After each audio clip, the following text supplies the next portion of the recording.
Feel free to keep filing in and going around. I'm just taking that shelf. Alrighty. Is it a little quieter in here? Y'all can hear me? Yeah. Sweet. Well, first and foremost, if you don't know me, most of you know me, but if you don't, my name is Gabe Diaz-Serrano. I'm the team manager for Dynamic Discs and West Side Discs. Eric McCabe. Give it up for Gabe! Yeah, Gabe! Woo! Eric McCabe is the other team manager. He manages the tour team for Dynamic Discs, and he also does world-class course design. He currently had to go over to the Team Trilogy dinner prior, so that's why he's not here. So it will be just me leading the tour today, but throughout this process, I'm going to be showing you multiple areas. You might have a lot of questions. Feel free and ask them as we go.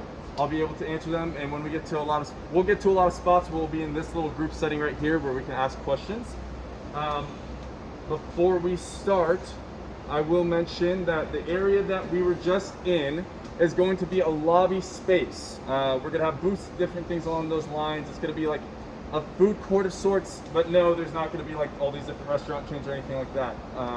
We have like some really cool digital designs that are going to be placed in there, but the main purpose of it is going to be a communal space for guests that are able to come in. We are close to the general public right now, but we are happy that we're able to have you all and show you this tremendous amount of growth. Raise your hand if you've been in the old warehouse before. Okay, if you haven't been in the old warehouse, it's substantially smaller and it's just up the road. So we actually were able to grow into this space, and it's enormous. There are still places that we haven't even moved into fully yet, and we're expanding. I'll direct your attention this way. That first aisle, that's going to be your apparel and things along those lines that our wholesalers are going to be pulling from. You have misprints at the very end, and then what we do is we have alphabetical rows in this system. So we have WC41, it keeps going. This side is odds, and this side is evens. And then in addition to that, we go by company. So our west side starts at this back wall, and we do it by plastic grade. You have your baseline and your premium. So we would go west side, latitude, and then dynamic. Does anyone have any questions about this space right here in that system? Nope? Awesome. This little L right here, we're not unfortunately going to be able to get in there with a group of this size, but this is our office build out. So if any of you hear me talking about how there's not any office space for myself or Eric, and there's not a place to save shirts and things along those lines, this is where we're going to be. But I can talk about this really quick before we start moving forward, because one thing that's important with growth is to continue to give room for growth, right? And so we actually added 10 additional office spaces to this area for future positions. That means that we have assigned offices for those that we have, like myself, Eric, Jeremy, all the other salary positions and different people like that. But we have 10 open offices in the case that we expand our operation and we are able to hire more people for those upper positions. So that's something really unique and cool. At the old warehouse, we were struggling to find space. I remember how many times I was switched offices there in my short time with the company was about 5 times. So having something like this and a vision for this is really cool. The last thing I'll mention about this, besides the fact that there's an upper deck and a lower deck, is we are really happy that we're going to be carving windows into this. Jeremy's really keen on having natural lighting to make it more of an environment that everyone's going to want to be in and not just a warehouse environment. So we're adding windows to each of these. In addition, we're going to have an outside patio and a deck that I would show you right now, but it's pouring down rain. And it's not fully cleaned up and everything yet, but we will have potentially a pickleball court, things along those lines in the side, as well as an upper deck where people are able to work outside should they choose to. Anyone have any questions about this L-shaped office build out right here? I did jokingly tell Jeremy yesterday, Eric and I were talking about having a zip line from there all the way to what you see behind me, the mezzanine. Jeremy wasn't too keen on that idea, but we're always working on something, right? So we're going to continue moving this way. That sounds like a great idea to me, Gabe. I know, I love it. Sounds like fun. Absolutely. Yes. Sounds like fun, Gabe. All right. Right here, this space directly to my right, it will be your left. This is a mezzanine. We have operations on both sides of this mezzanine. I'll get to the back side when we get around the warehouse. But this front side you see down here, this is what was referred to at our old DC as the red table. The red table is an important part of the process just because there are companies like Dick's Sporting Goods and those larger places that we ship to that are very precise and specific on how they want everything packaged, stickered, things along those lines. if we miss a sticker, if we miss things along those lines, they do charge quite a bit of money. And so that's why we have a team dedicated to that, specifically doing that operation, because a missed sticker could cost us easily $2,000. So red table is really important right here. That is one of our shipping stations we have down below. Directly above it, we have our second shipping station, and there are 2 employees right there, which is crazy to think about because for a long time we only had 1 shipping individual. Now we have 3 people that are working on shipping all the time. Does anyone have any questions about red table? It's just for the big companies, right? Yes, that is just for the big companies. The other operation is actually going to be heading this way because you'll see the wholesale pack stations and things along those lines. So any other questions about that? Gotcha, heading this way. This wall is empty right now, but this shelf right here, the shelf unit directly next to us, is where we place our new release discs. So, recently we released some of our Team Series version 1s, some Biofusion Sergeants, other molds along those lines, and they get placed on this shelf. The really cool thing about that is if you were at the old DC, you remember that the packing stations were actually pressed against the wall, and we only had room for about 4 or 5 of them. Now, in this setting, because we have a front to back side of it, every worker has their own area. They're able to have all these boxes next to them. It's more efficient that way. It's more conveyor belt setting where they're able to push their carts, go throughout the aisles, be able to pack stuff up real quick, and then move it towards that side of the warehouse, which we'll be heading to in a moment. Having the new releases next to it just kind of heightens that process because new releases traditionally are going to be selling the hottest, and we're going to be packing the most of those. Does anyone have any questions about the pack station or the new release wall right here? Nope? Awesome. Then we will be moving forward. I'll talk about this area on our way back out, but we're actually going to head this way towards our shipping docks.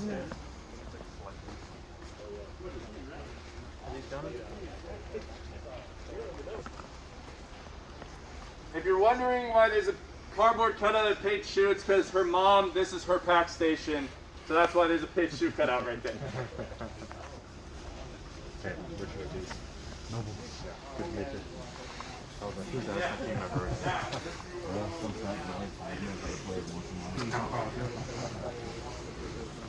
Happy with your game today? No. Me neither. No, I hovered up my knee on 16. Yeah. All right, everyone. The items that you see to your left, boxed up with an order number ready to go. These are orders that we are going to be shipping out. These are packed, ready to go. They're in what's the word I'm looking for? They're waiting to be shipped. Staging? They're in stocks over there. Yeah. Huh? Lots. Yes, they're in lots.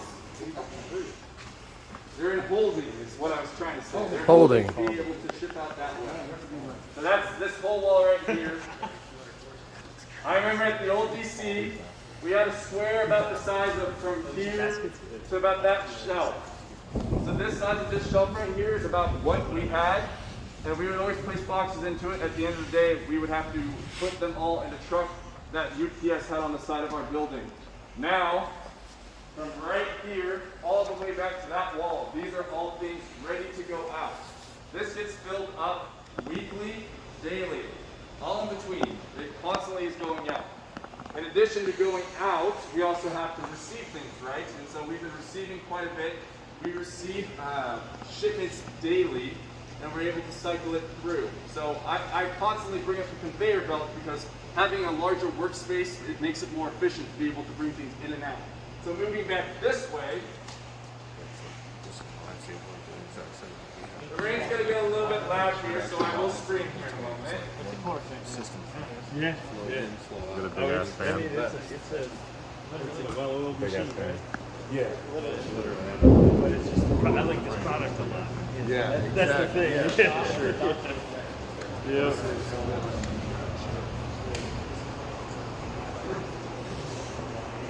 Okay. Oh, yeah. So the rain is pretty loud. Can everyone hear me fine though? Awesome. All right.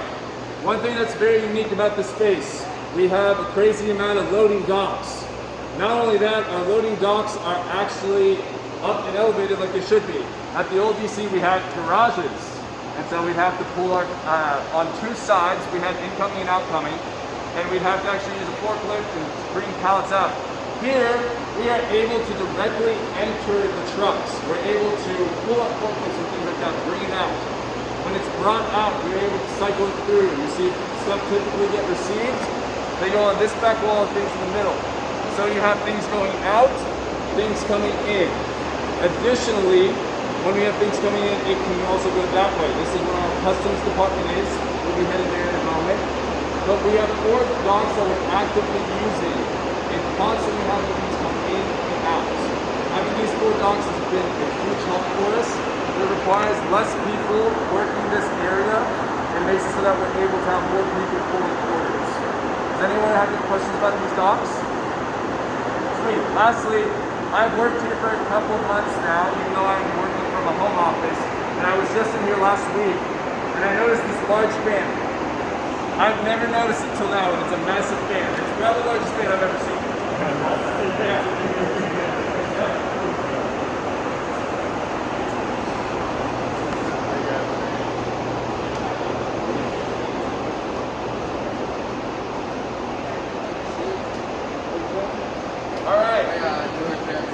We are now entering the customs department. If you place a hot stamp order for a fundraiser disc, or a tournament fundraiser, this is the department that you hear about every so often.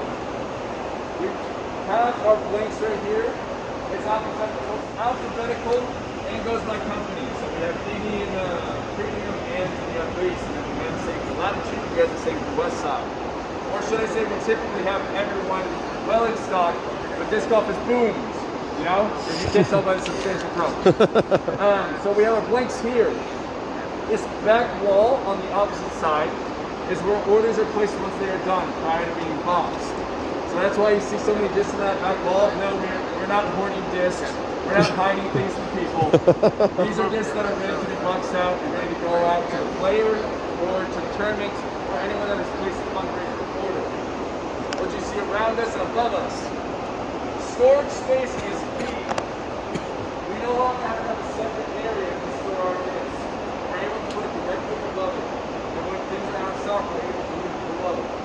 So that is really useful to be able to have so many rows, and the height of the building is substantially larger than the last one we're in.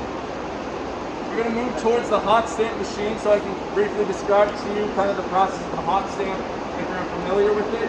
Does anyone have any questions before we move that way? Nope? All right.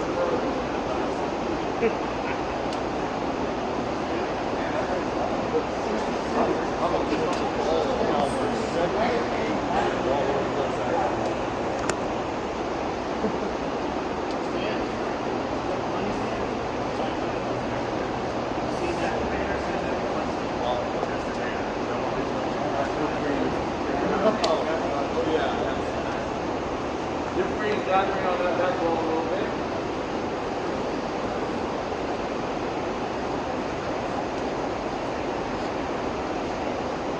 Alrighty.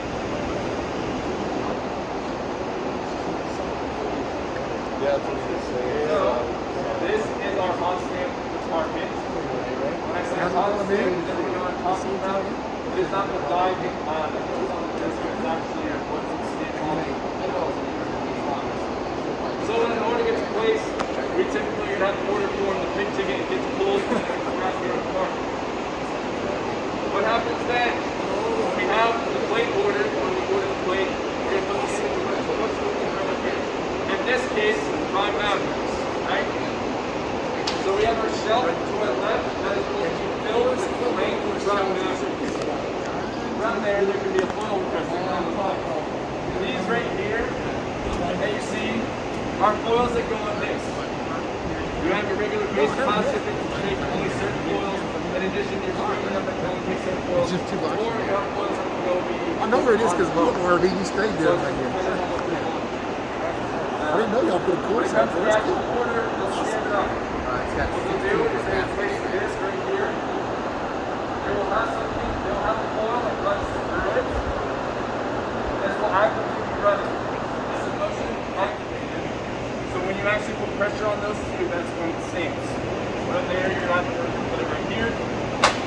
Exact discs. If there's a misprint, they will always double stamp it or add multiple stamps to it to try and add a little bit more pizzazz to it rather than just having a cracked stamp. And then you typically are going to have the misprints put aside, and you have the choice to buy fewer misprints, or you can just have them be. And then they end up on this wall right here. Those misprints then get cycled to, if they're not purchased by the person, to that portion of the building I pointed out front by the apparel.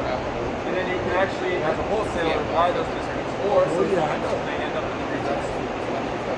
Does anyone have any questions about our hot stamps? Gotcha. I will add, we are adding one more machine. So you see 3 machines in front of you. Our team is incredibly efficient. They're working really hard. They're getting here at 7 a.m. and staying until 10 p.m. most nights because we have so many orders. And it's been incredible to see them be able to do that by choice and be able to bust those orders out because they're really passionate about what they're doing. We're adding a 4th machine, and that is actually going to have tri-colored stamps. I don't know the full ins and outs about that because Jeremy mentioned on the tour yesterday when he was with us, and he knows all the decisions. I don't, but I will mention we are adding a machine, so that's really cool to be able to do that, and a machine capable of being having 3 colors stamps into one. That's just an added benefit and something I'm looking forward to. Yeah. What's the certification process once you become a hot stamp technician? That's a great question. So to become a hot stamp technician, you have to be 18 years of age. I'm sorry, but once you get 18 years of age, you apply. A lot of the times our hot stamp technicians actually start internally.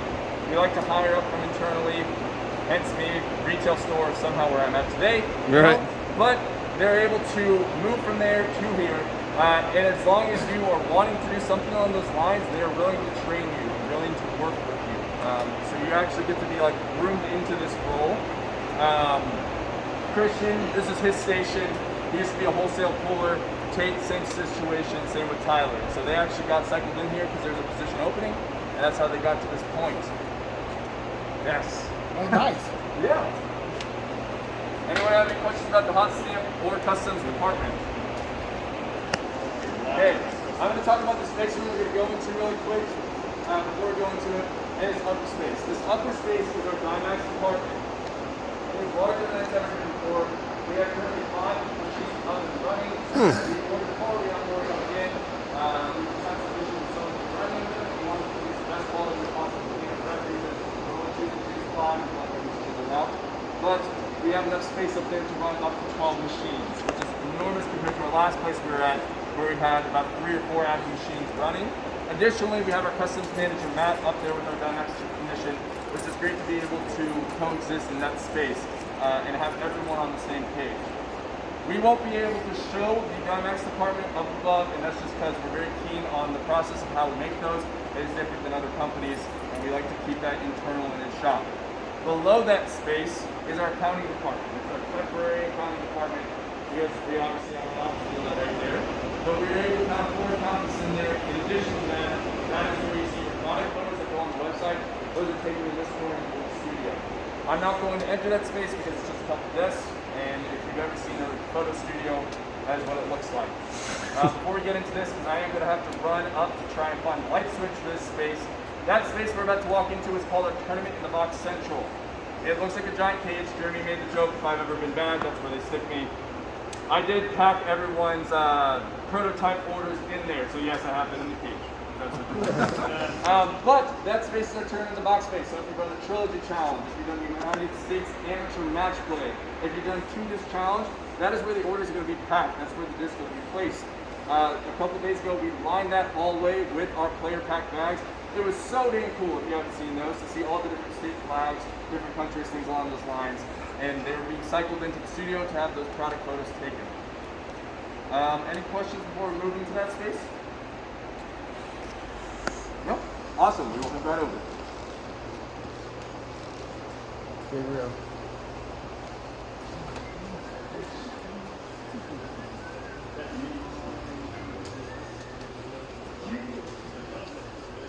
I think that's where they are. It is a cage. No? Physical cage. Yeah. It might be right over here. Alright, Jake is helping me find the light switch really quick so that y'all will have light here in a second. One really cool thing about this, we haven't used it very much yet, but that elevator right there behind you is actually pretty cool. Because this upstairs space to my right and directly behind AJ is the stairs that lead to our large Dymax department. It is the, thank you. Heyo. It's the entire space that you see here from that garage to that garage. That is our Dymax department. Really unique. We talked about the conveyor belt. I know I keep bringing it up, but we have blanks that come in for Dymax. We're able to put that on that elevator, send it right up. So it's really nice to be able to do that. I know you could be thinking, why don't you just walk up the stairs? We do, but it's nice to have the elevator because we can put substantially more discs on there and have them sent up, have them received, and immediately filed up there on the line. We talked about turning the box. This is what I'm talking about, that we have specialty discs lined up on this wall. They get packed at this pack station right here. This is a United States Amateur Match Play Moonshine Invader. So we typically are going to put the specialty discs here on the wall, and then they're going to be packed, and then from there they get moved into shipping. Does anyone have any questions about the tournament in the box space? Awesome. Well, the tournament in the box space, I will add, has that shipping, that packing station right there way to the left, so they're able to take up the boxes, send it out. We are now entering the space that's basically exactly opposite of the discs and apparel. So this is going to be, we're not going to walk through every aisle here, just because it is your bags, it's going to be your baskets, it's going to be your carts, things along those lines. But I will add and emphasize, we do have the lettering and numerical system that I discussed with you all about discs on this side of the warehouse. If you ask what this is, we have a lot of random spaces that we just have little closet areas. And so someday it may become something, but for now it's just space that we put stuff in. It's the packing drawer. Yeah. All right, following me this way. Everybody has one of those at their house. All of my drawers. But this is a pallet wrapper. We have a couple of pallet wrappers to be able to help us wrap our pallets before going out. One of them. Yes. By here, this area to my right typically isn't looking like this, but since it is Dynamic Disc Open Week, we have a lot of people that are here for pickup, whether it be wholesale orders, whether it be different discs, whether it is for custom stamps, things along those lines. We're aligning it with here. If you have something to pick up, you're able to do that during the traditional business hours, 9 to 5, 9 to 6. We'll have someone at the front that you just have to walk up to them. They will go and bring it to you. Directly to my back, this is where we ship USPS items out. You may be wondering why it's a substantially smaller space compared to where we just were a moment ago. And it's because with shipping so much bulk, we do ship primarily UPS, which is a retail store. They're not shipping as much in bulk. They're going to be shipping a lot of USPS versus UPS. The USPS is primarily utilized. Say that Richie wants a disc from the DC and he asked me if I can go look for something for him, and I happily oblige and I'm able to find a disc for him. I will be shipping that out myself personally via USPS because it's not a huge bulk order. So USPS is primarily utilized for things along those lines and for sending out tester bags to players, things along those lines. That's where USPS will do pickup.